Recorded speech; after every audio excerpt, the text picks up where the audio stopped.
I'm your real estate mentor back with another action-packed session. Today, we're going to talk about how you can get the best deals. These are the best deals on the market under contract. And in order to get the best deals, you have to outcompete the competition.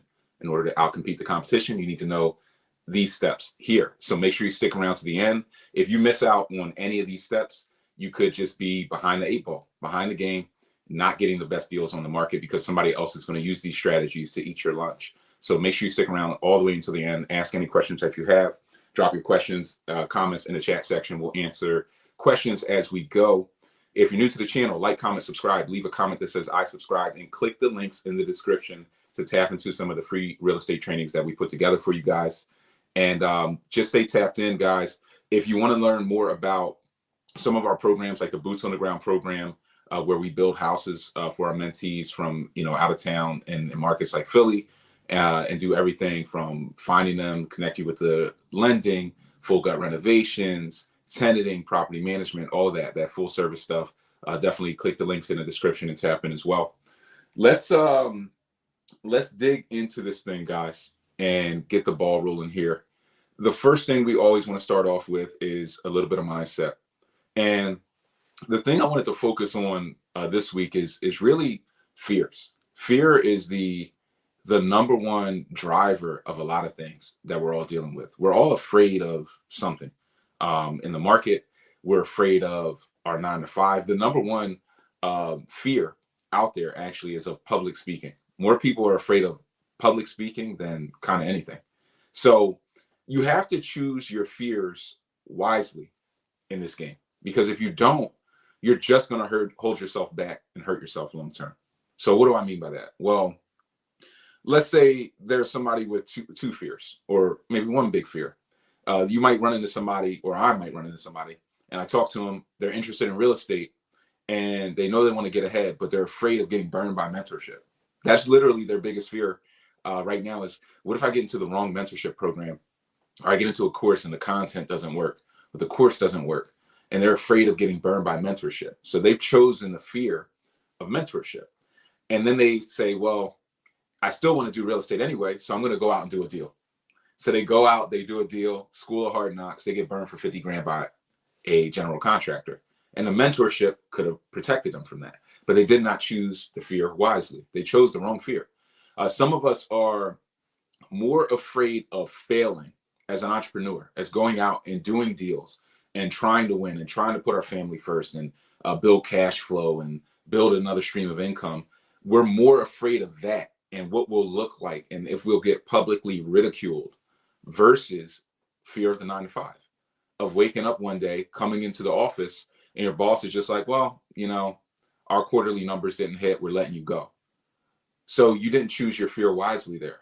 If you're more afraid of going out and living your dream versus living the status quo and staying kind of trapped in what you're doing, you always have to choose your fears wisely in this game, because we're all afraid of something, but you have to choose what you're the most afraid of. For me, I've already chosen that a long time ago.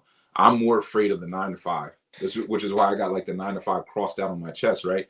I'm more afraid of the 9 to 5 and living that path than the entrepreneurial walk of life, than going out, making it happen, putting your boots to the ground, believing in yourself, betting in yourself, building your knowledge, and all these things that are necessary to climb to the next level. I'm more afraid of just going along with the status quo and getting the result that everybody else is going to get. I mean, 90% of Americans retire kind of like broke, essentially. They can't retire. They're still living off of friends and family to support themselves in retirement. That's like 90% of people. So if you don't want to be part of that 90%, you have to start to position yourself to be part of the 5% that can actually retire comfortably and do some of the things that they want to do.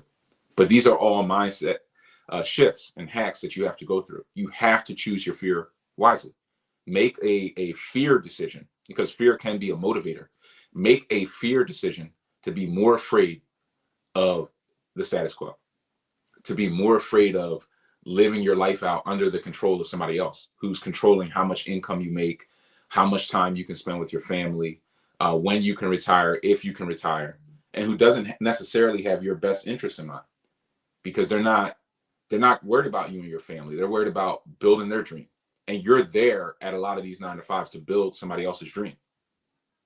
You have to start to look at the 9 to 5 as just a partnership, something that's giving you money to put into more real estate to break yourself free. And as soon as you start doing that, you're going to get different results. But choose that fear. Trust me, guys. Choose the fear wisely, and you will be more successful in life, and definitely in this real estate game. But let's get into this thing, guys, because I know why you're here. You're here to learn about the best deals on the market, how you can get more of these deals under contract so that you can accelerate in this game. Guys, like, comment, subscribe, leave a comment that says I subscribe, and definitely click those links in the description to tap into some of the free real estate trainings that I have for you guys. But let's definitely share some of this content with some people that you think can get value from learning some of these strategies. Don't hoard it. I mean, these strategies are powerful. So I do understand the sentiment of wanting to hoard them and kind of keep it close to your chest, because you're like, less competition for me. But most people, their fear is going to block them anyway. They're not going to go out and do this stuff. They're just too afraid. And if part of your fear is just not knowing enough, not having know-how, tap into mentorship, tap into the one-on-one mentorship program I have put together for you guys, where we can work one-on-one together to get you to where you want to go. If you guys have questions, drop them in the chat, drop them in the comment section as we're going through this, and we'll answer questions about this stuff or anything real estate related that's coming to mind. So what do you need to do at a high level to get the best deals? So before I walk through these 6 steps, the overall mindset that you have to have is you just need to be 1% better than the competition. You need to be a little bit better than the competition to hit your goals, to get to where you want to go, right? So in doing that, you need different types of systems. You need different strategies that are outside of the box. One is you need a mindset that you can walk away from any deal. You need to have the walk away mindset. This is a mindset that I will go into every negotiation with, whether it's real estate or not for the most part, but definitely real estate related is walk away. Never negotiate on a deal or go after a real estate deal that you aren't willing to walk away from.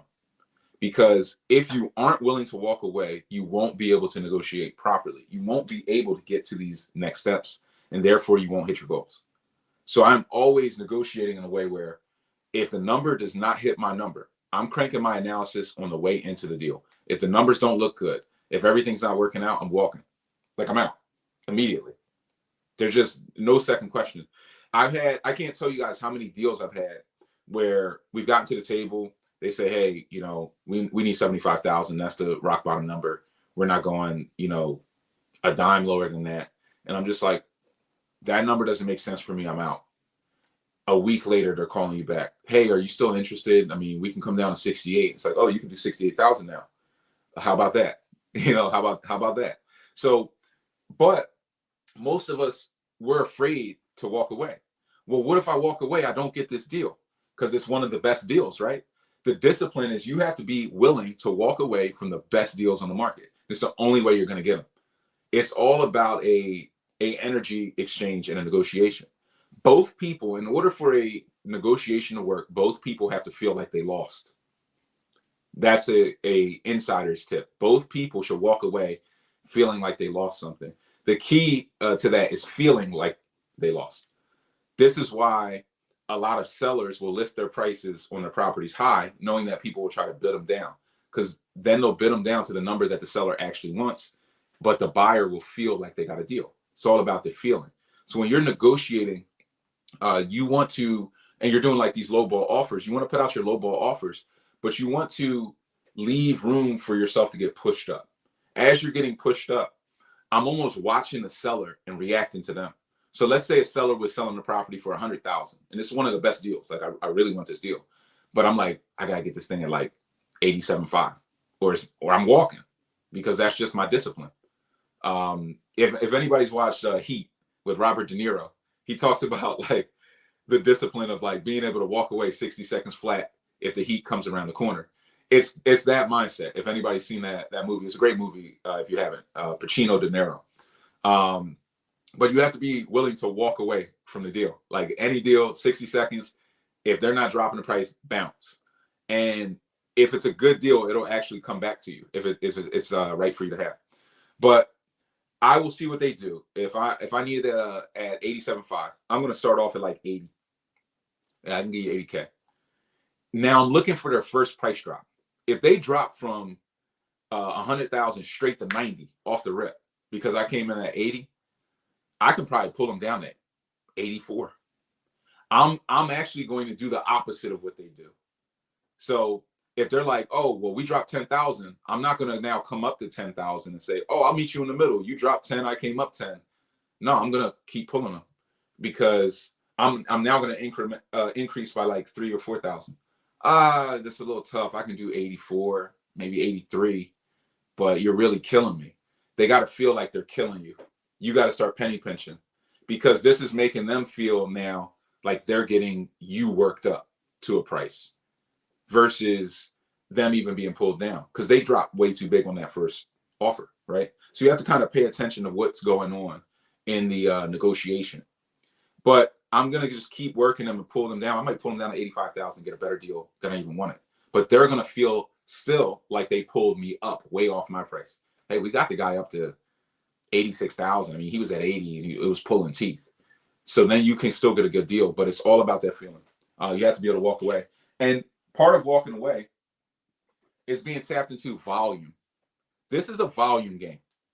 Real estate is a volume game. So if you're not getting the best deals, it's because you lack volume. And volume can be solved, by the way, guys. None of these problems are insurmountable. You can solve volume. You just have to look in more areas. I have a video on the YouTube channel that talks about where I go to find my deals, which is why we're not talking about that now. We're just talking about the best deals. If you want to learn where to find the best deals, go on my YouTube channel. There's a video that says like Brian's top deal sources, top 7 sources. And I break down, it's like a 15-minute video. I break down literally where I go, why I go, when I go, and how I go to these different deal areas to increase my volumes. But understand that you can increase volumes in multiple ways. One, look at more types of deals. Don't just look at multifamily, look at singles and multis. Learn more strategies in terms of exit options. So how can I monetize these assets? We're going to do a masterclass, I think maybe the next one or the one after the next one, where I'm going to break down multiple ways to cash flow a property. We're going to look at 1, maybe 2 properties. I'm going to show you like 7 ways to cash flow. Knowing those 7 ways increases your volume because now you can evaluate more deals. More deals fit your criteria. You can expand your region. So if you're just investing in the city, maybe you expand into the suburbs a little bit or the outskirts of the city. So now you're looking at more locations, more options. So it's all about increasing your volume for the purpose of now having that capacity to walk away, that ability to walk away because you're not tied into the deal. Never get married to these deals. Never fall in love with these deals because that will come. That's like falling in love with the car dealership. They're going to crush you. They're going to be like, oh, you love this one? Yeah, well, we got all these fees. There's going to be another 5,000 of fees. You want the upgrades? They're going to start upselling you, essentially. So don't get locked into that, all right? But this is the mindset you guys need to have. Walk away. If you're not willing to walk away from any deal, you've either fallen in love, you're love struck, or you lack volume. You lack volume at a serious level, and you need to step your game up. You need to get your volume up. Once you get your volume up, you're going to see so many of the best deals because you're just tapped into the market that you won't have a problem walking away now because you'll just be like, well, I walk from this one, another deal will come across my desk. All right. Kendricks says you have to always make them feel a little pain so they will feel like they're controlling the deal. Absolutely. A lot of people never learn this stuff because we don't necessarily have a bartering society compared to some areas across the world where bartering is like hardcore. So a lot of people never really negotiate in their life, or they don't negotiate hardcore. And this is one of those things where you want to go negotiate like really hardcore, and you do want to make people feel that pain, but you also want them to feel. Let me just grab this. You also want them to feel like they're winning. They got to feel like they've won. If they feel like they're winning, they're going to give you a better deal. So you always want them to win. So step two, and guys, if you're getting value out of this, like, comment, subscribe, share the content with somebody, click the links in the description, tap into some more of the free trainings. Make sure you guys get signed up for that stuff. And if you want to talk boots on the ground, all of that type of stuff, how we can do this stuff for you. If you're a busy professional and you're just like, Brian, can you just build a house for me? Can you do some of this stuff for me?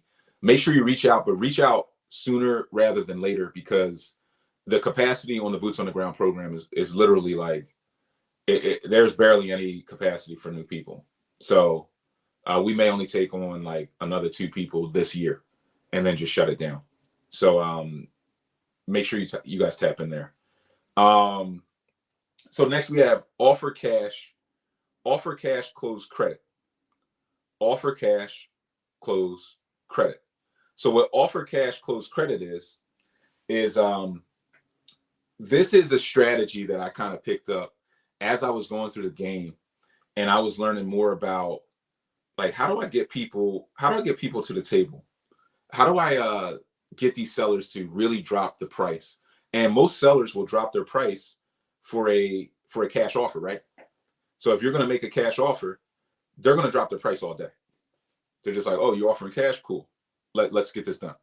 So the problem is a lot of us don't have that cash, right? When you're just getting started, do you really have, let's call it $150,000 in an account where you can show an account statement that says, hey, I got 150K, let's rock and roll, hop right in? You don't have that. You can't show the proof of funds. You need at least a pre-qualification letter from a lender. So then it's like, but if I'm going in with a pre-qualification letter, how can I get that same impact on my negotiation as a cash offer? So I came up with this strategy. Big Russ said, dropping gems. We're definitely dropping gems, guys. Like, this stuff will, heck, we're only at point number 2, and this stuff will get you to the next level. So you're like, how do I get where I want to be? And what you do is you go in with a cash offer, and then you close credit. So closing credit would be closing with hard money. So I'll do this a lot. I'll go in with cash offers. Hey, we'll take it 80 grand cash, no contingencies. Some of these shells that we'll buy might be 30, 40,000, 50,000, no contingencies, no nothing. We'll do our inspection. We'll send our guy in, cash close, 30 days. And they're just like, cool. And there's a hack that we'll do within this, which is we'll limit the damages. I mean, this is kind of advanced, but we'll limit the damages to kind of the security deposit. So you put down a security deposit that hypothetically you could stomach walking away from at the end of the day. Like, if you had to walk, you're just like, well, kind of cost of doing business, part of the game, and you can walk from that deal. But offering this allows you to go in, offer your cash offers, but then close with hard money. So what happens is you just show up to the table with hard money. You just show up to the table and it's like, hey, I got this hard money here. And to the seller, that's cash. That's what they're looking at it as. They're just like, it's all green, it's going to spend. Sellers don't care. And a lot of new investors don't know this, is sellers don't care where that money's coming from. At the end of the day, only that it hits their bank account. If it comes from a lender, it comes from a lender. If it comes from cash in your bank account, cool. If it comes from your 401k, IRA, cool. If you bought a house with a credit card, whatever, they don't care. So all they care is your ability to actually show up and close. Most hard money lenders can come to the table within, I would say, about 7 to 10 days. They can close on a deal. So even if you ran out with a cash offer on a 30-day close, you have a lot of time where you can kind of tap in and get that deal done. So it's definitely something that you guys want to stay tapped into.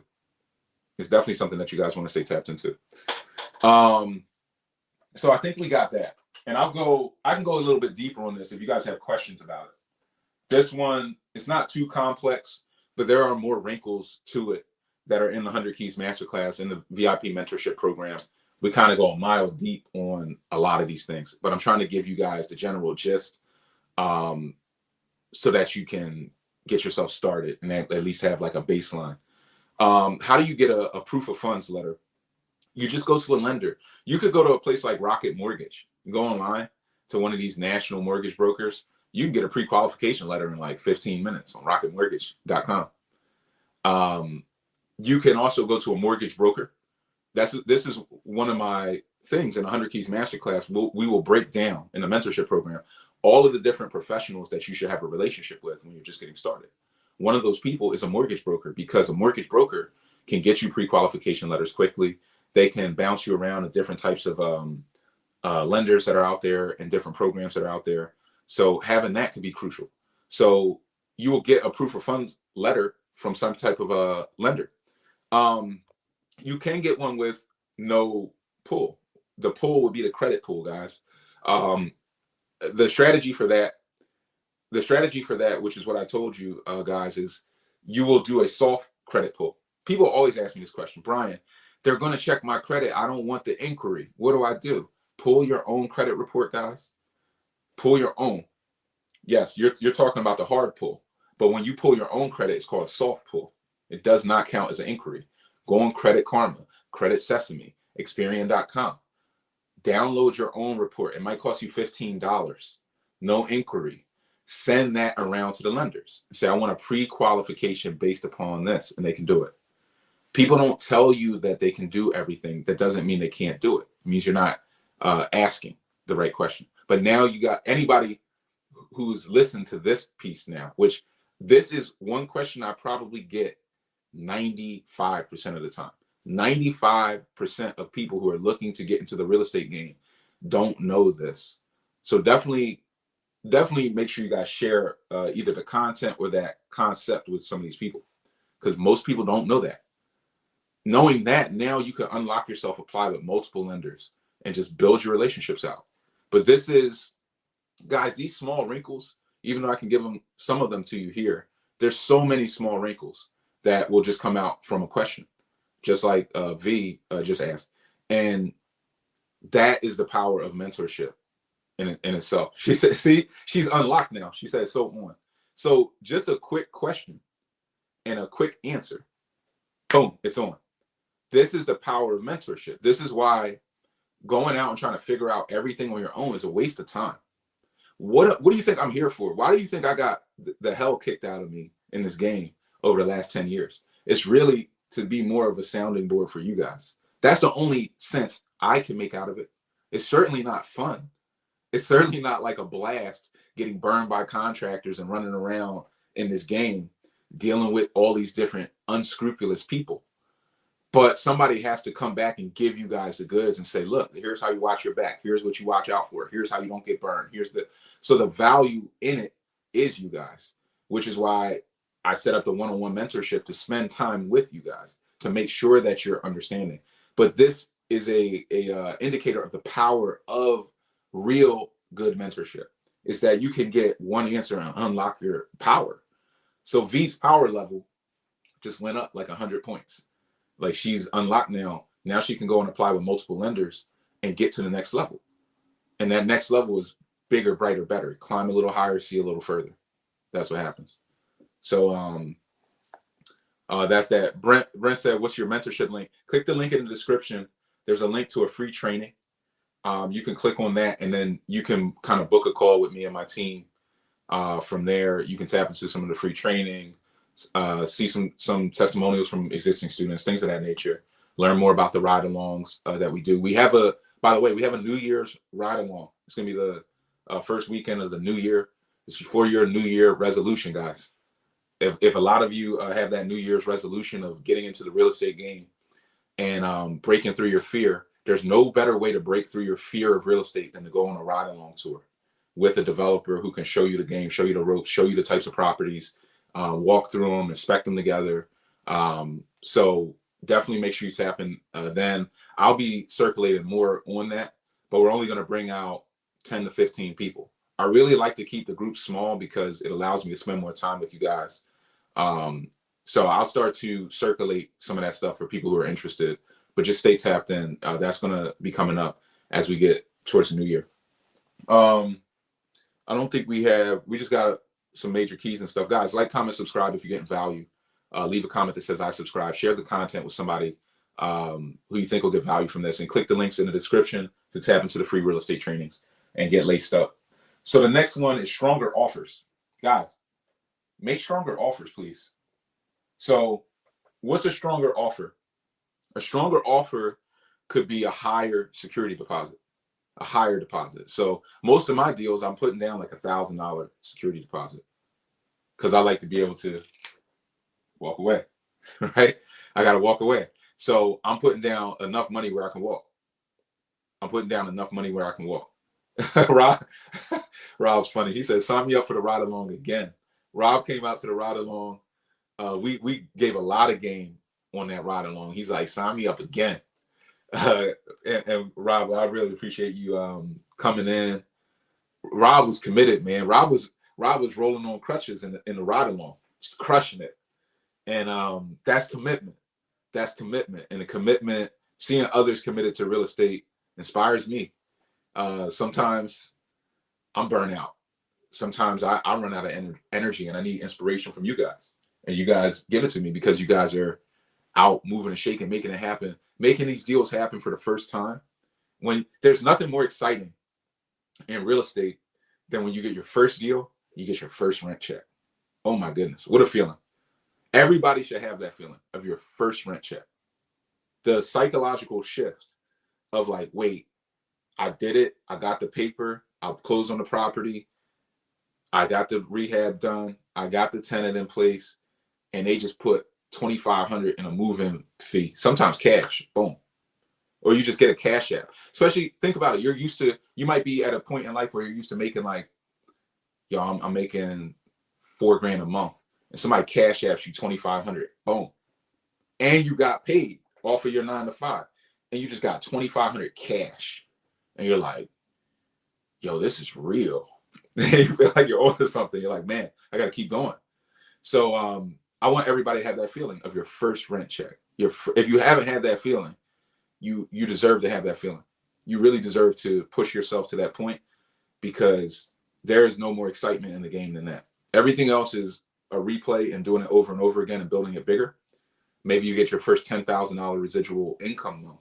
That's a big, all these things are milestones, right? Maybe you hit deal number 10. That's a milestone.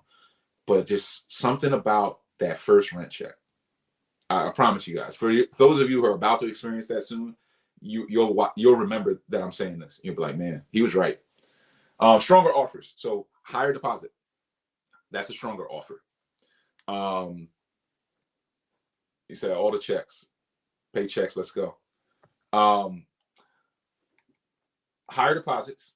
You can make higher offers. So you can offer more money, right? So instead of trying to get that deal at 87.5, I'm going to negotiate it. I'll take it for 95 because I might look at the profit on a flip deal and say, well, if I get it at 87.5, it's got a $60,000 profit margin. So maybe I'll get it at 95. I'll take less profit. I'm cool with making 50K. I'm cool with making 45K. I'm cool with making 20K, whatever that number is. So I offer higher. There are other strategies like cut your contingencies. So some of you want to go into some of these deals with a lot of contingencies. So it's like, hey, I got to have the inspection clause. I want to get a radon test. I want to check the sewer line. I want to do this. I want to do that. And when you put all these contingencies in the contract, it makes it weaker versus my cash offer, no contingencies, 30-day close. It makes it not compete with that. So you have, if you're not doing some of this stuff, offer cash, close credit, be willing to walk away, no contingencies, some of the things that I'm structuring, which is what we're talking about, then you're going to have to get stronger. You're going to have to offer more money. I've had people offer more money and lose to me. I've had people offer 20,000 more and lose to my offer because of these things. This is why you must pay attention to the end of the video because all of these are important, like deathly important to your success. This could be the difference between you getting 5 deals a year and you getting 0. You have to learn this stuff. Yeah, he said no inspection, no inspection. Why? Because I built over 300 properties. So if I walk through it, and this is what I've learned when I first started, and I talk about this in the 100 Keys Masterclass. When I first started, I would hire a property inspector for every deal that I was evaluating, and I would walk behind them with my little notepad, and try to soak up all this information. I'm just asking them a million questions. I'm not even paying them realistically to even do the home inspection. I'm paying them to answer my questions as I follow them with a notepad, right, in my head. So I'm doing that, and they're good, right? But then as I started to get into full gut renovations, I started walking around with my contractor, my head foreman, who frames the houses, who structurally repairs it. Hey, we jacked this up 2 feet, put a steel beam through there, resupported it, underpinned it, and you're like, oh. So you start to understand what's behind those walls, because the inspector can only come out and see this. What's behind me? Sheetrock's like up here, drywall. They can see electrical outlets. They can see the finish, but they don't really have X-ray vision to see behind it. So they can see some structural issues, but there's so much they can't see that once you get the vision of a true general contractor, where you understand how properties are structurally built and how they're supposed to be wired and plumbed and some of these issues, you don't need the inspector as much. And then what you start to do is just send your contractors through the property, because they're the ones that actually are going to rebuild it. And once you learn the cost of rebuilding new anyway, what if we had to do all new plumbing? What would that look like? All new plumbing. Oh, that'd be like 9,500. And you're like, okay. So that's the worst that can happen, guys. So now you can structure your deal and say, well, I just budgeted 9,500 for the plumbing. I don't care what it looks like. What do I need an inspection for? I already budgeted in them ripping everything out and doing it all new and tapping it into the sewer line. So you don't need the inspection. And in fact, the sellers start looking for me, people like me, because they're looking at your offer and you're like, inspection, I want this, I want that. And I'm just like, I don't want none of that. And I'll close in 30 days cash or faster, which we're going to talk about the faster close next. So when I'm talking like this and you're talking inspection, I win. Even if you offer a stronger offer, sometimes I'll still beat you. Not every time, because money talks. Well, more times than you could imagine. I've also seen people lose deals. $25,000 lower offers that could close fast. Faster close is, I would say, a traditional close is like 45 days to 2 months. I've seen when I first got into this business, people were doing 60-day closes comfortably. FHA 60-day close, that was like comfortable. Now you'll never see a 60-day close in today's market, because there's a supply shock, there's an inventory shock. So you'll never see a 60-day close. Not in a real market. You'd have to be in the middle of nowhere. Or on a deal, we're talking residential, right? If you're on a commercial deal, there are some commercial deals with 180-day due diligence period. Like, so it does depend on the type of deal you're looking at. But what we're talking about, like residential, single family, multifamily, you're talking a traditional close today is 30 days. Anything faster than that is a faster close. So if you can close in 21 days, even with a non-cash offer, and it's not the strongest, you can still win that deal because you're fast, and people want money fast. So all you're thinking about at the end of the day, it's not comical to me, because I do understand the pain points that we all deal with when trying to find good deals. But if I boil down this game to its first principles, we'll call it, what you're doing is running around with a bag of cash, offering people money for their property.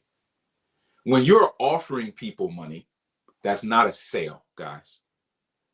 A sale is when somebody's asking you for your money for their product. So when you're running around with cash, you can get people to say yes. So all you need to do is think about, well, how do people like their cash? Well, people like their cash, and not in some weird form that takes longer to get. They like it fast, and they like it without any catch, right? Which would be your contingencies and things like that. They don't want catches and strings attached. They just want a clean, boom, I want my check. So you start to design your offers to be faster, cash or hard money. A lot of people view hard money as cash because it's very close. And a hard money lender can close fast. They can close in 10 days or less, typically. Your typical hard money lender. So you start to design them in this way. and you'll win the best deals because your offer is better. Because of nothing else, but your offer is better and your volume is at the right point. So if your offers are on point, well, you just need more volume to get out more offers. If you go up to bat more times, you have more chances of hitting a home run, right? So you got to get up to bat more. You have to be willing to walk away. You're not negotiating right. You're not doing the give and take dance. You don't understand the game. You don't understand that it is a game. You don't understand that there are some people that just like to negotiate. And most of these if there's somebody who's selling their properties and they own like 20 properties, a lot like some of these older developers, and they're just all floating them because their kids don't want the properties and they're going to retire, and they don't have the systems to properly manage anymore, like the remote systems, which people in our generation, by the way, by the time you hit 70, technology would be at such a level where you could manage a 100 property portfolio effortlessly. There's just going to be apps that just handle it. Property maintenance just bounce, and it's just going to be done. So you won't even suffer that same problem. Whereas some of the older developers now, they can't use the tech. So they're still managing things at a rudimentary level, and then it gets overly burdensome, and then they fail out of the game. But when they're selling their properties, some of these guys just like to negotiate. They'll sell the property cheap just because they love negotiating. I've seen it happen all the time. I'll come to them, hey, have you considered a seller carryback? They're like, what's that? Well, you just carry back a second mortgage for the 20% down that would go on this deal, and then I'll get financing for the other 80%. You can do the seller carry. It still kicks you some cash flow. You get a better return on the equity in the property. And I'll take this headache off of your hands. We'll manage it. We'll get the cash flow out of this. So it's a win-win. Unless you need the 20% cash today. No, I don't want to pay the taxes on it anyway. I like the cash flow. I can get a higher return with the seller carry. Cool. So you just structure the deal. But it's because they like negotiating. So you kind of rope them into that process. You kind of rope them in. But people just like to negotiate out here. But if you are afraid of the negotiation, then you've chosen your fear unwisely. You should have chosen your fear a little bit better. Don't be afraid to negotiate out here, because there are people who love the game. In fact, if you don't negotiate, they don't even want to sell to you because they're not excited about the process. They love the game. That's why they stayed in it so long. Guys, like, comment, subscribe if you're getting value. Leave a comment that says I subscribe. And click the links in the description, tap into the free trainings that we have for you. And join all the Facebook groups and join everything. Stay tapped into the channel because we're dropping a lot of new stuff. We're always, if you guys who know me and been around, we're always building something. We're always doing something. We're always, reaching out with more content. There's more content coming out every day. So make sure you stay tapped into the different channels. There's just more and more coming out and more opportunities. How much capital do I need to start? Somebody asked me this on a call today. Guy that just signed up for the mentorship program, which I appreciate. He's going to be fun to work with. New Jersey native, traveling, doing his thing, and super tapped in. He's like, Brian, I was in Little Rock, then I was here, then I was there. And I'm like, man, you're just bouncing into the top markets in the country. This is crazy. So it's going to be fun to work with. But he asked me this question, and we have one of my favorite mentees to talk about, TJ, if he's watching this. I mean, he started off with very little capital and maybe like 15, 20K that he was comfortable investing in the real estate. And he ended up with like 27 units in like 9 months of tapping into the mentorship program.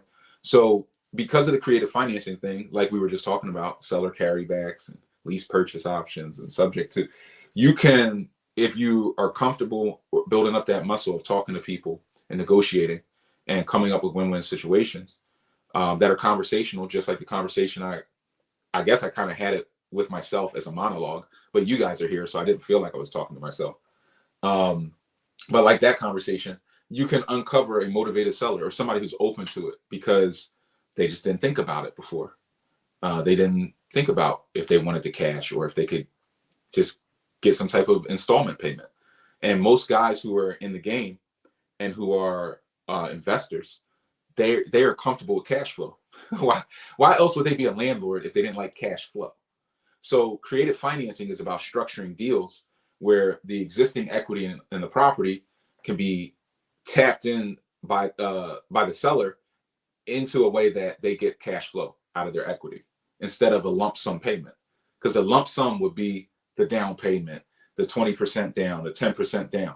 So instead of them taking that down, will they carry it from the table and take a residual payment that potentially the rental income from your property could cover? Now, if you can structure that, you can take over a deal without the down payment. It happens all the time. People just don't know this stuff exists, quite frankly.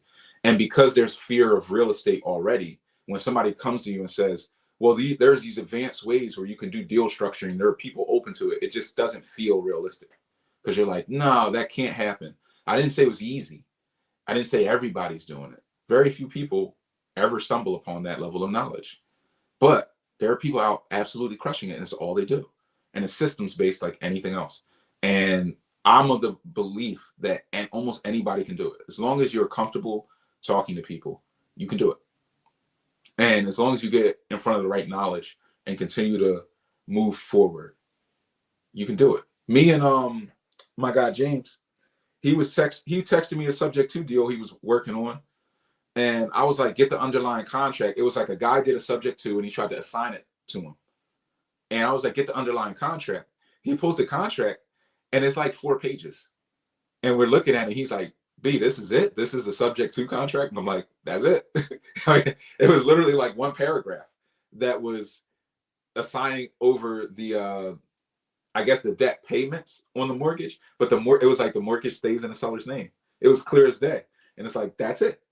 There's not that much to it, but it can be intimidating when you're starting at a certain level and you're trying to build up your knowledge to that level. But you should know that there is knowledge and systems. This is what I wanted to say in part of my fear rant. Take whatever, this is an exercise. So everybody, if you're still watching and listening, do this. Some of you are in the gym because you told me, like, I listen to this in the gym. If you're on a treadmill, as long as you're not going to fall over, you can kind of close your eyes and think about it. Imagine your biggest real estate fear, whatever that is. For some people, this is simple as, I got bad credit, I'm going to get laughed out of the bank. I'm not going to find the right deal. There's all these fears. So you just have to take either your biggest fear or take all of your kind of fears that are holding you back from real estate. Now, just step outside of the fear. Just kind of maybe put it in a box. Understand that there is knowledge of real estate that addresses every one of your fears. Whatever your biggest fear is that you imagine about real estate, your biggest thing, I don't have the credit, I don't have the cash, there aren't deals in my market, I can't invest out of town, I don't know how, I don't have the resources, I don't have there are solutions to all of these things. And as soon as you start to focus more on the solutions than the fears will dissipate. Which is why I don't discredit any of the fears you guys have. I just am here to say, here's the solution to work around those fears. I had the same fears. There are workarounds for all of it, is what I've come to learn. And the sooner you learn the workaround, the sooner the fear will disappear, because it's not real to begin with. It does exist. It is an obstacle, but it's not an insurmountable obstacle. Only you can decide that it's insurmountable. But in reality, there aren't any real insurmountable obstacles in real estate at the end of the day. The only one I've found that I can't solve, maybe somebody will solve it for me, is that Instagram video I dropped where a house was like sinking because there was running water under it that was washing away the foundation. And that you can't solve, but you can inspect for. And that was just a system that I needed to build that cost me $30,000 and tagged onto my education. Actually cost me $36,000. But you guys get to benefit from that loss. All those losses, which I got, I mean, they've racked up over the years. You guys can learn from.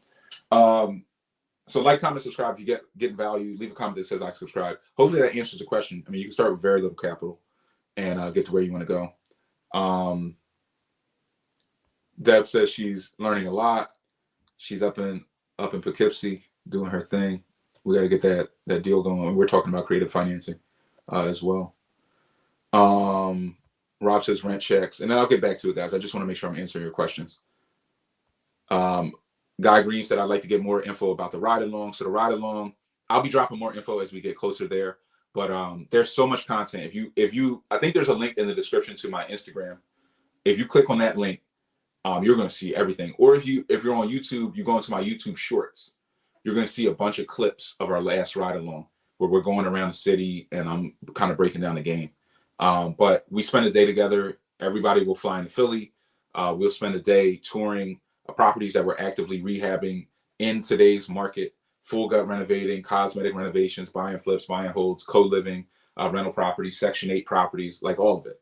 And we break down the whole game for you. We spent about, the last one we did, we linked up at 7:30 a.m. and we were having so much fun. We went to like 5:30 p.m.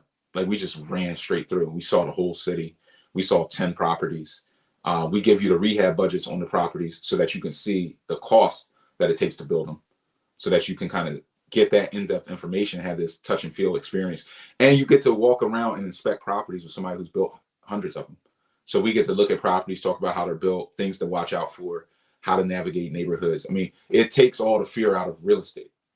It takes the fear out. Like if I had gotten to have the ride along experience when I was just getting started, I would have saved over $1 million worth of mistakes. Literally.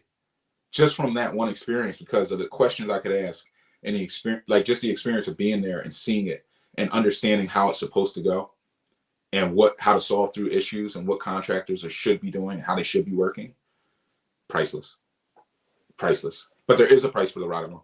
But with the ride along, we also give you, if you're in the mentorship program already, you get like extremely discounted seating. You're pretty much just paying for the cost of the seat at the end of the day. If you're not in the master class, you'll get laced up with some content, and the cost of the ride along ticket counts towards an upgrade into like mentorship. If you want to get in a one-on-one mentorship, if you want to be in the boots on the ground program where we build houses for you. So it's kind of an investment in yourself. You get laced up with some education, you get the physical hands-on, and then you kind of have this voucher that you can use to upgrade into, like some people came on the ride along, then they got into the boots on the ground program. Some people will get into the mentorship program from there. And most people, I would say, are already in the mentorship program and just want to tap into the ride along. And I love that when you guys come out and get to spend a day with me. That's like, to me, that's the best, because that's how I can protect you the most and make sure you're not getting burned, is by really spending that time where it's like you have to focus. Because we're literally today together all day going through the game, like boots on the ground. So there's no way to not absorb tons of knowledge, like at least a couple years worth of game. Even the clips that I'm posting for you guys, it's like we couldn't get through everything. You know, we couldn't get through everything, even in a full like 12-hour, almost 12-hour day. What's a good percentage amount for a deposit? I just keep it flat rate, $1,000, $2,000 deposits. I don't get into the percentages because then sellers start getting crazy. Oh, I like 5%. I like 2%. I like $2,000. Take it or leave it, because my offer is cash, even though I know I'm probably going to close credit, and it's strong and it's fast, and I'll walk away. And that energy is always there, which means you don't want to push me too far if you really want to make a deal happen. And I learned that attitude from a guy who was penny pinching on like $2,000 lots. I'm like $1,700. He's like, I can't go below $1,799. And I'm like, 99. This guy likes the negotiation more than me. I'm out. I was like, whatever, bro. You got it. I'll give you 18. I just want to get off the phone. Ace Deuce, do you typically see home sales slow down during the fourth quarter through the first quarter? Traditionally, I did. Traditionally, once the COVID hit, no. The market is like, because of the supply shocks. And then it was like the COVID shutdowns, that kind of slowed the market, right? The market, I won't even say it slowed it, but it just knocked it just off of its traditional path. So what the market is doing now is completely non-traditional. It's all a reaction to rates right now. So then when the market started to stabilize back into normal cycles like that, like spring sale season, summer and spring, and then it gets in the fall and it slows down, it just stopped doing that. And then rates hit, And then it's like supply went even lower artificially. These are artificial supply. This is lowering supply of housing artificially. Why I say that? Because most of these properties are still 100 years old.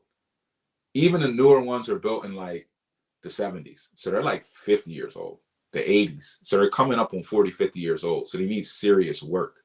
So even the people who aren't selling due to rates being higher and them not being able to buy in at a lower rate, so they don't want to sell their low rate, even those people are sitting on properties with deferred maintenance that they don't know how to fix. The average person, the average man in America, unfortunately, you probably couldn't say this 50 years ago. The average man in America doesn't know how to fix anything in his house. Anything. They can't fix the TV, they can't fix the sink, they can't fix anything in the house. The average man in America right now. Nothing. So all these houses need a lot of deferred maintenance, and people would be selling them to kind of get out of those deals and get into a better property versus taking their time trying to renovate a house they're living in. They're still going to get burned by a contractor because they don't know anything and they can't fix it themselves. So right now, things aren't slowing because inventory is the supply is so low that properties are just selling year round. So I started seeing this. I thought the same thing last year. I was like, oh, this year, like you're gonna see the winter, and I saw some of the biggest comps in December, January. I was like, wait, that's all for 750 in December? Didn't matter. It didn't matter because the supply shock is there. So people are just looking year round now. People aren't stopping, and investors aren't stopping. And you have rates now that the Fed has announced that they're going to like pause their increases for the foreseeable future. For the most part, maybe they'll do a hike, one more hike this year, and then they're going to stop, and then they'll probably about face. Rates are already starting to tick back down. Once they break the 7% barrier and get back into the sixes, you're going to start to see more buyers come on market. Doesn't matter what month that happens. Doesn't matter when. They're going to come back onto the market. And then as that thing keeps getting lower into 2024, more and more are going to come. By the end of 2024, if rates are in the 5%, everybody and their mom's going to be in the market in the middle of the winter. Q1, all of that. They're just all year round. They're just going to keep buying because this is rates driven now. This is not dependent upon the time of year. Because people don't care. There's not enough properties to have that as your criteria. That's only a balanced market criteria where you don't have to worry about, there's always plenty of deals, no supply shocks. You can kind of do whatever you want. There. When you told me I wasn't cold calling, I'm offering money, it changed my whole tone and gave me a new swag to my calls. Facts. You're offering people cash. What do you have to be embarrassed about? I started off my career cold calling attorneys for a living, getting cursed out, trying to sell them insurance. Right? Try to sell an attorney insurance. Not that attorneys don't buy insurance, but still, they're like busy. Get off my phone. And most of them are not having a good day when you call. Right? You guys are calling people and saying, "Hey, you're in foreclosure. I'm going to offer you a bag of cash, get you out of this experience." You're helping people, so you should have swagger. You're offering cash, like we talked about earlier in this call. You're not selling anybody anything. You're not selling somebody to deed you over their property with creative financing. You're offering them a solution that other people aren't offering them. If they have a better solution, they're welcome to go with it, right? A lot of people don't have a better solution than that. Then you coming in, correcting the debt, them moving on with their life, and you taking over the debt payments and then repositioning the property. It's not that also that somebody couldn't try to reposition their own property in this way, but most people don't have the know-how. And while they're going through it, they're kind of going through it. They don't have any extra capital to solve their problem. So you are offering people value. There's nothing wrong with getting rewarded and just staying tapped in.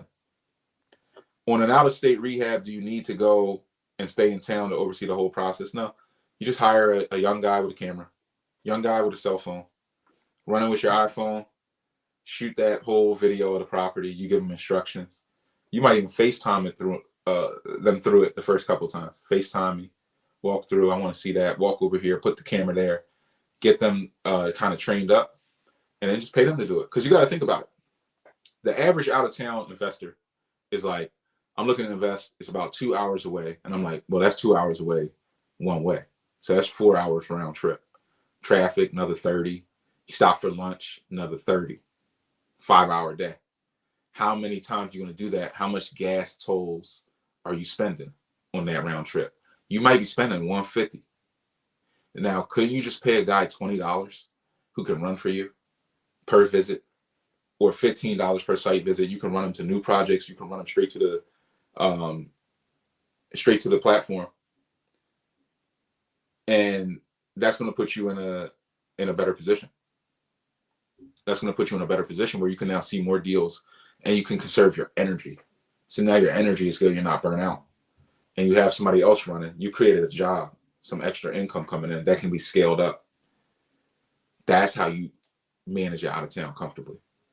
You get a bird dog, man. You get the eyes and ears, however you got to get it. Everybody's got a cousins, brothers, uncles sleeping on the couch. Needs a little bit of extra money. Everybody's got it. Just keep asking around. If you ain't got it, pick up the phone. You got somebody kind of sitting on the couch in Detroit. My cousin, her nephew, yeah. I'm telling you, it'll come together. And before you know it, there's somebody with a smartphone on the property. Or you can go cold, go on Indeed.com, jobs.com, create an ad, and get it done. But don't burn yourself out. If you set up a system where you're going to burn out, you just won't do it. And a lot of us do that with real estate. We look at it, we come up with the hardest way to invest in real estate. Not saying this is you, O. This is a great question, by the way, O. I'm glad you asked it so that everybody can learn from it. And I don't even think your question was this deep, but I just want to kind of get this information out to people. But yeah, if you keep asking, you're going to find that person. Keep asking, keep reaching around, do the cold ads, and you guys will find those eyes and ears that can run. But if you set up anything where you're burning out, you won't do it. A lot of us suffer from that.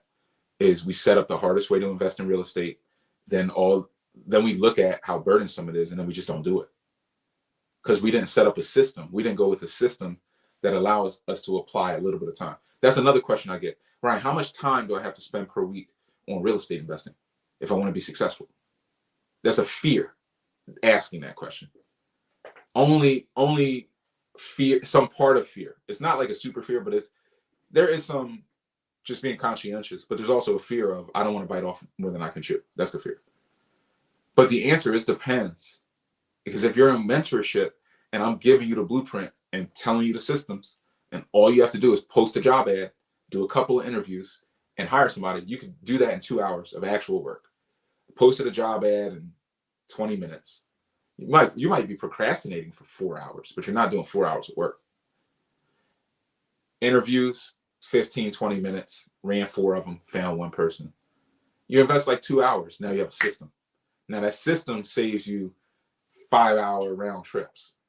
And that's mentorship. Or I could let you guys figure it out on your own. You're going to run 5-hour round trips for 5 years. Miss your kids, your family, burn out, blow up your tires because nobody gave you the game. And then you're going to stumble upon it and be like, oh, I should have just did this. And it's like, yeah, that's right. We got more questions. Can you repeat the seller carry back payment? That was major. So, and this is in the Creative Financing 101 parts 1, 2, and 3.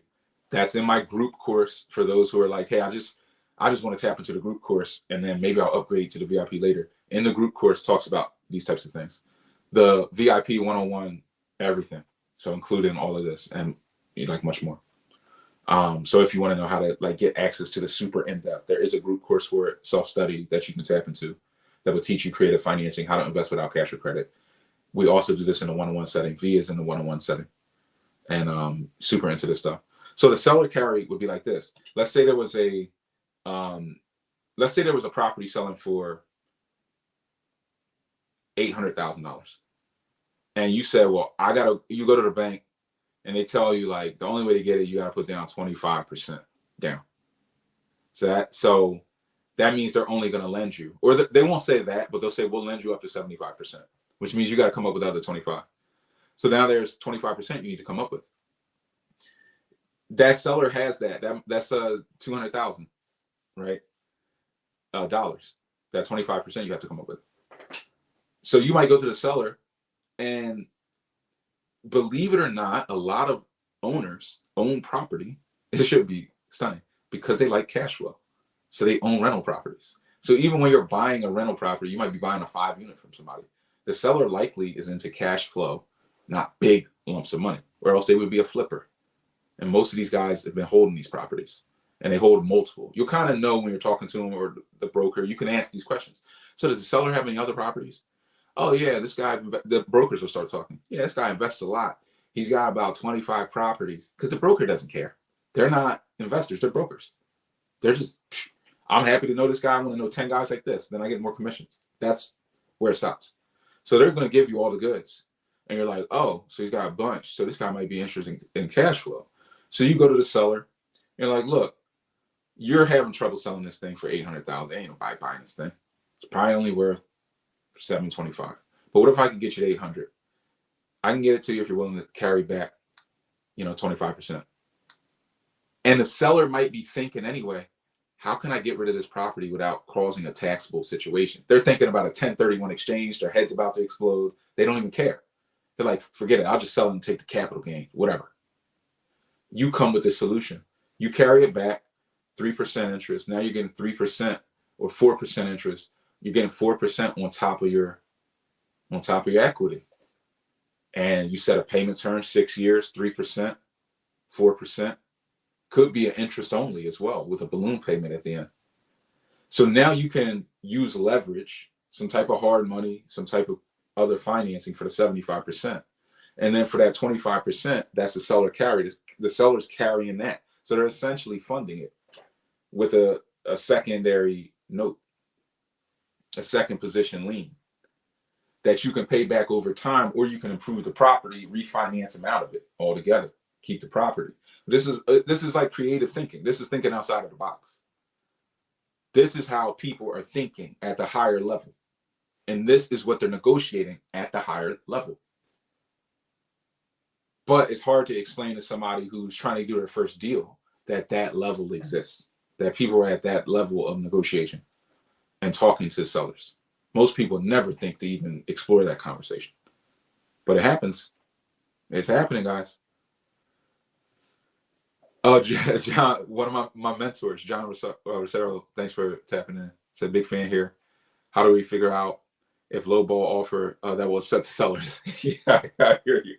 So I've had this because I consider myself a stickler.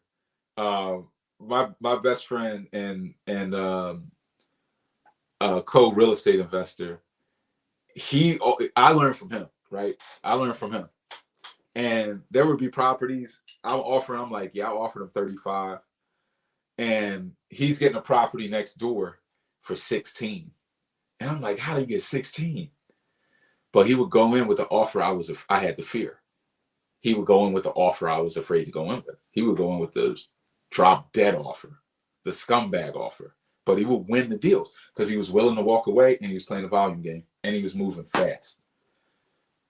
Another part of fast is getting to the deal fast. So he didn't have a faster close, but because he was full-time real estate and most people were 9 to 5, he got to the deal fast. He would get up at 4 a.m., get to the deal fast.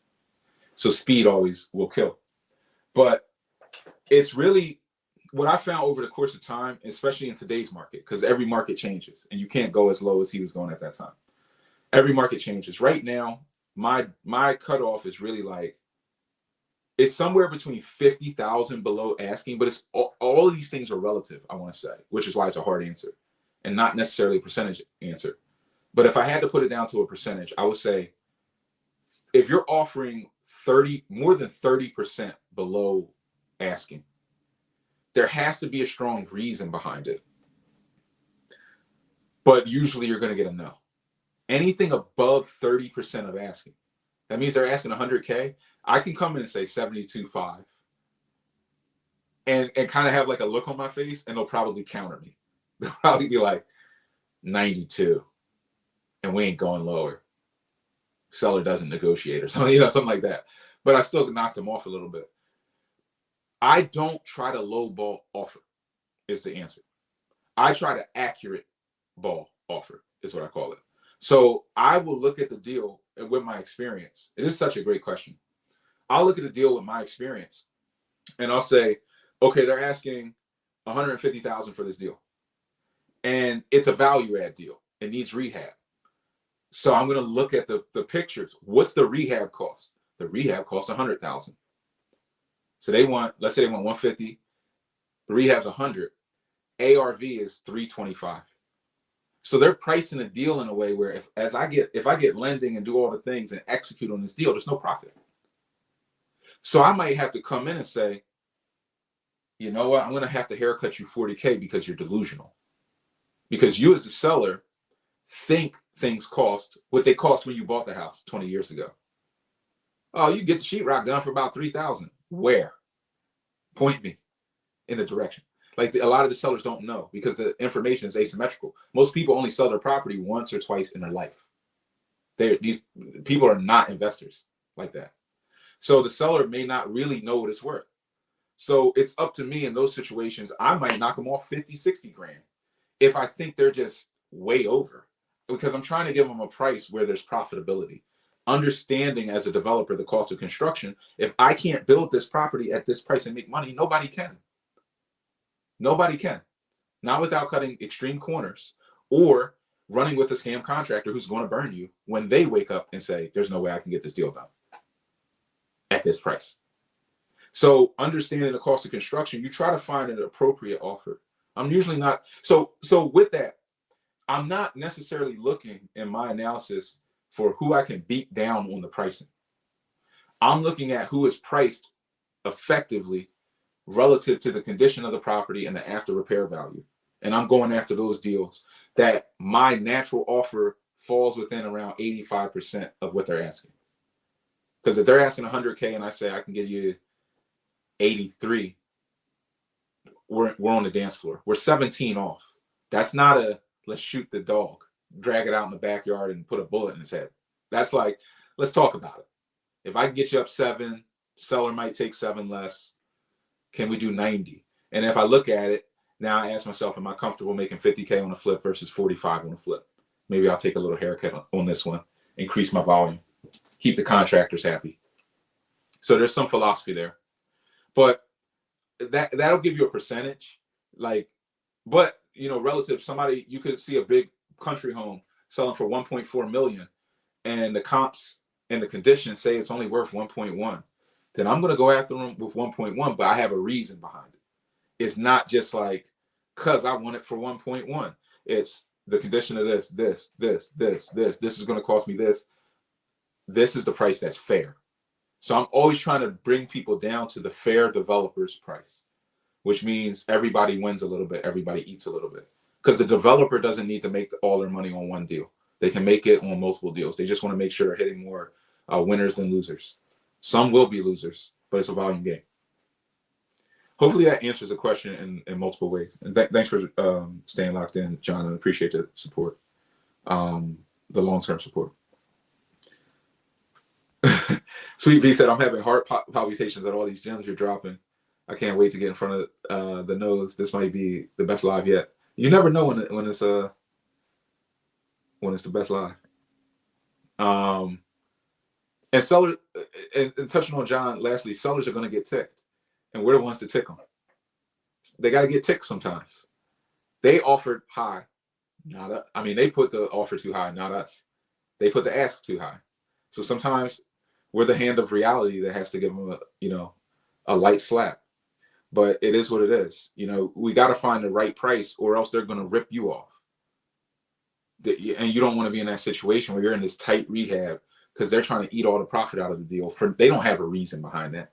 You'll go into the bank. It's like, oh, you only had a 20K mortgage. You couldn't drop below 130. Like, you're squeezing me, essentially. And now you're trying to make this deal work when you're like, man, I could have pushed them harder. So I just push everybody to my price. And if they won't go, I rely on volume, and I walk away. And sometimes that walk away brings them down 50K. You walk away and the property sits for 30 more days. They call you back, and then you get them. So from the ones that are really tricky, you got to be able to walk away. But 30% is a good haircut number. Shallon tapped into the ride along. She said the ride along is a must. It is a must, guys. Is this a good time to put out more offers because of increased inventory? You just always want to get out volumes of offers. Volume is the key to real estate. The master key is volume and abundance.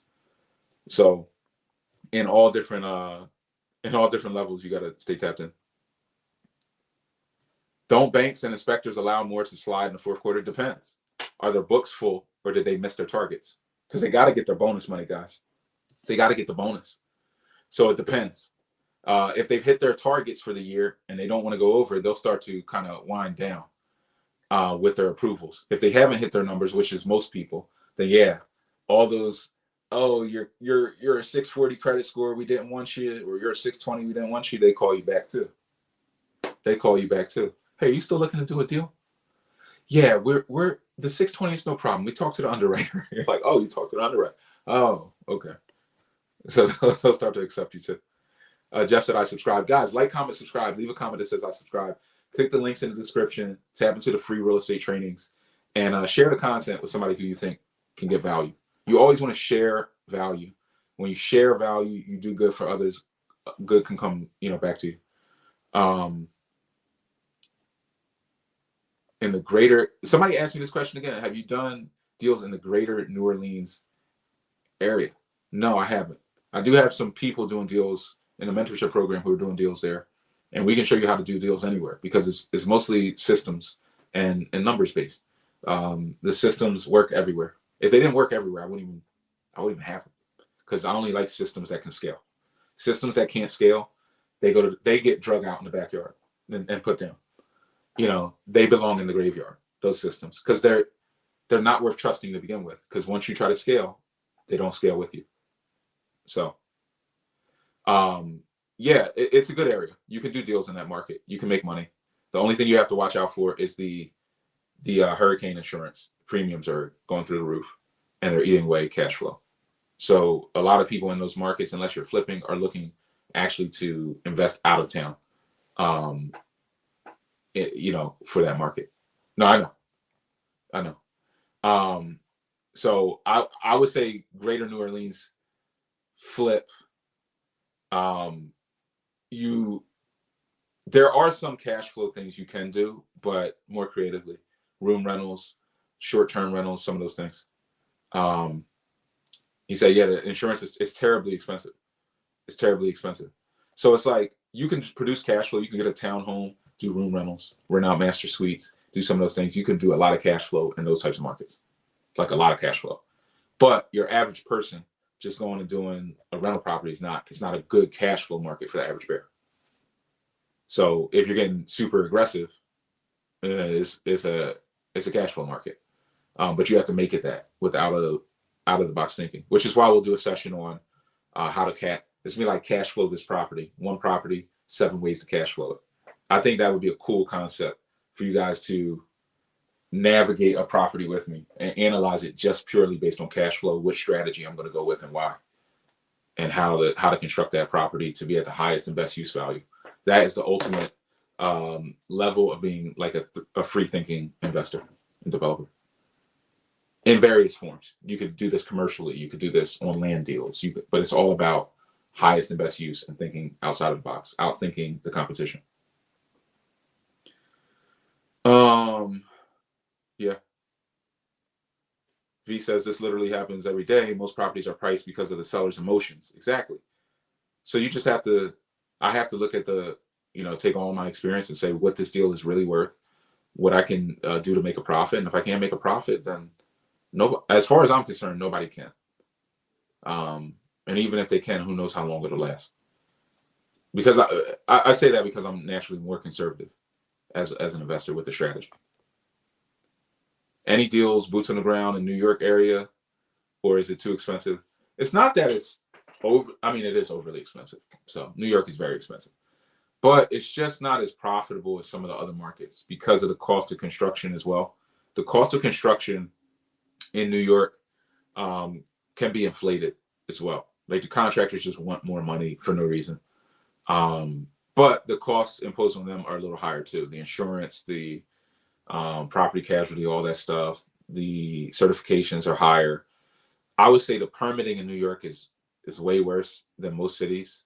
So it's difficult to build quickly, which, you don't want to make deals harder to build. They're hard enough to build. Permits can be hard enough to deal with in a place like Philly, which is pretty fair and reasonable, and they move very quickly and they have good systems, but it still can be slow at times. There's still bottlenecks. There's still issues with license and inspection and drama and nonsense and inspectors that are supposed to show up and don't. And, there's all types of issues. I think New York complicates it because of the volume of people living in New York. So I don't necessarily recommend New York when you have markets like Jersey, Philly, Connecticut, Delaware, the Poconos. You can get out to Stroudsburg, Lehigh Valley. Yeah, so I guess that's my feedback there. So boots on the ground right now, our focus is on Philly. We're starting to expand out into some of the suburbs of Philly too, for some of these flip deals, because there's some good deals out there. So we're going to keep, expanding. We'll expand it into South Jersey. We'll expand it into Delaware. But right now, the focus is Philly. It is Philly and kind of keeping your deals where they're the safest. Part of the boots on the ground is about, being able to protect your deals. You're building through them, but being able to do them with the right contractors and the right stuff. And because we've been doing it so long in Philly, we can do it in Philly at a very high level for you. And Philly's a great city to hold on to. The values in Philly are going crazy right now. So it's a good long-term hold city where you can still get some rental properties for under 100K, So definitely a good market. I think it offers more potential than New York. Not that New York's bad, but just from a buy-in standpoint, you have more upside appreciation, and that's important. Brian, any thoughts on Section 8 raising rents by 12%? Not really. Rent, I don't know that Section 8 is necessarily raising their rents. Even though I know they are, but I'm saying it's not that they are raising the rents. It's that the rents are going up. Rents are going up with inflation. Rent is high right now. So, yeah, a lot of people are choosing to rent. They say more renters are being made by the day than there were historically, because less people are buying houses, but people are living in houses longer. People are living longer. They're staying in their properties. There are more renters today. More people in the millennial generation rent well into their 30s and 40s than did the prior generations, is what I'm trying to say. So as people are aging into the workforce, people are renting well into their 40s and just not buying, foregoing buying until like 45. So as a landlord, if you get into this game now with the way the trends are going, and more people are migrating into these cities, rents will continue to increase. They should continue to increase because the supply of housing is just not there, especially affordable rents. Affordable rents will continue to increase long term. You're even starting to see cities, and we're supposed to talk about this. I'm trying to line up these sessions because it's just so much game to try to give you guys. There's something called the adult house hack that we'll talk about. Maybe I'll do a short video on it. And you basically will buy a house, build a accessory dwelling unit in the back. And some of these new municipalities, they're allowing you to build a secondary house in your backyard, then reparcel it, get a new tax ID, and you can flip that property, right? So what it allows you to do is to essentially source the property and have the land value for free. You could always, if you're not paying anything for land, to keep this in perspective for people, the average land cost should be around, like, for a single family development project, 100K or less. So, but all of that you would be saving is pure profit. So now you can build the house in your backyard. Let's call it like 280,000. sell that for 450 as a separate property with a separate parcel. And that could be enough to pay off the house that you bought initially, just the profits you can make. So it's an interesting strategy, man. We'll talk about it. There's just so many strategies out here to continue to build income and kind of execute that we'll get into later. But rents are going up. You want to get into this game so that you can win long term. The last two are more deal makers. Get in front of people who are making deals, people who are moving and shaking. More realtors, more wholesalers. Get in front of more deal makers to increase your volume and get the best deals. So the more wholesaler lists that you're on, the more the best deals are going to come across your desk. You want to be within the cities that you're operating in. No deal hits the market without it coming across my desk because I'm tapped in. You want to feel networked in. I got 35 wholesalers sending me deals. That's a different level than somebody that's like, I can't find deals. I looked on Zillow twice last week. It's like, come on. I'm tapped into all the wholesalers. I'm on the thing every day. I'm in Facebook groups. I'm building and I'm growing the list. That's networking. And when you network with more deal makers, you'll get more deals and increase the follow-ups. A lot of people will get to these deals and somebody says, I think the seller took somebody else's offer. Sorry, you didn't get this one. And then it'll just stop. You know how many times those deals fall out of market? They come back on the market. They fall out of contract. So when that happens, if you had a nice follow-up, you would get that deal. I've seen people do this. Some people come in my Boots on the Ground program and they naturally have strong follow-up. So every time they get a no, they just keep following up, keep following up, keep following up. And then they get deals. And they're like, Brian, I got that deal. I'm like, wait, we started talking to them. It's 40 days ago. Got another deal over here. Then they got that one under contract because they kept chasing it. Their follow-up is high. So if you are willing to walk away and trust volume, offer cash and close credit at times if you need to, make stronger offers generally, faster closes or just move faster to the deals with systems, connect and network with deal makers, and increase your follow-up with those deal makers, you'll get the best deals. You'll get the best deals because you're doing too many things. You're ticking too many boxes to not be one of those people that's getting the best deals because people ain't doing this. This is not time consuming. This is not a lot of labor. This can be done in 30 minutes a day. And something that's enjoyable, looking at deals, evaluating deals, getting smarter, drinking a cup of coffee, looking at some deals. If you get into this stuff like me, you'll be watching a game or something, but really just looking at deals, popping up, checking the score, looking at deals. It'll just become part of a pastime, right? But do these things while you're looking at deals and putting out your offers, you're going to win. And don't tell me you're not. This is why I tell people this is not a guy standing in front of a Lamborghini telling you real estate, you're going to do that. That's not what this is. But this is real knowledge. This is real systems. There's not magic to this. There's just knowledge behind it and systems behind it. If you implement them, you'll win. If you don't, you'll suffer until you do. But you will implement these systems. These aren't systems that I'm like, hey, these would be cool to implement it. I was like, I better implement these because I'm losing deals. And I can't lose the deals. I don't want to lose them. So then you create systems and you stop losing deals. And then the proof is in the pudding. It's not like a theory in that sense. But that's that, guys. Guys, like, comment, subscribe. Leave the comment that says I subscribe. Share the content with somebody. Definitely leave a like if you got a ton of value from this. Click the links in the description to tap into some of the free resources that we have for you. If you want to learn about the ride along, DM me, message me, however you got here, text me, just reach out. A lot of people book a one-on-one call to learn about the mentorship program, and they're like, they're just like, wow, you're actually the same guy. It's like, yeah, it's just me. Sorry, guys. But yeah, reach out however you can, stay tapped in, and start trusting mentally your mindset shift that you can get the best deals. The people who get the best deals look just like you. They come from where you come from. They make what you make. they have what you have in the bank, and their credit score is your credit score, truly.